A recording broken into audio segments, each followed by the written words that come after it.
Hello అండి. నాకైతే ప్రెగ్నెన్సీలో కోవిడ్ పాజిటివ్ వచ్చిందనమాట. సెకండ్ ప్రెగ్నెన్సీలో చాలా సఫర్ అయ్యానండి. చాలా ఇబ్బందే ఫేస్ చేశాననమాట నేనైతే.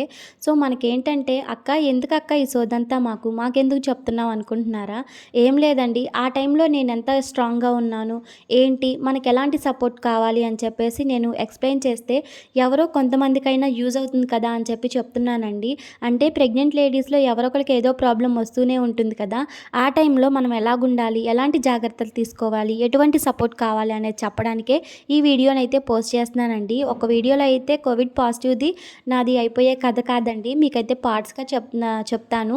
నచ్చితే అయితే వీడియో మొత్తం చూడండి. లేకపోతే స్కిప్ చేసేయండి అంతే. వీడియో నచ్చితే అయితే ఒక చిన్న లైక్ చేయడం, ఛానల్‌ని అయితే సబ్స్క్రైబ్ చేసుకోవడం మర్చిపోకండి.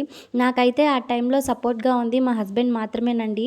సో, మా పేరెంట్స్ అయితే నా దగ్గరికి రావడానికి లేదు. ఎందుకంటే అక్కడి నుంచి ఇక్కడికి రావాలంటే మా పిన్ని వాళ్ళకి అందరికి కూడా ఆ టైంలో ఏంటంటే అనుకోకుండా అందరికీ కలవలేదు. కాకపోయినా కూడాను అందరికైతే కోవిడ్ పాజిటివ్ వచ్చేసింది. ఎటు ఎళ్ళాలో తెలియని పరిస్థితిలో నేనైతే ఉన్నాననమాట. ఆ టైంలో అయితే చాలా సఫరే ఫేస్ చేశానండి. ఇప్పుడు చెప్తుంటే కూడా నాకు కళ్ళల్లో నుంచి నీళ్ళొస్తున్నాయి. అంత బాధ ఫేస్ చేశాను. ఎందుకంటే మా పెద్ద బాబు చాలా చిన్నవాడండి. ఎంత చిన్నవాడంటే అంత చిన్నవాడనమాట.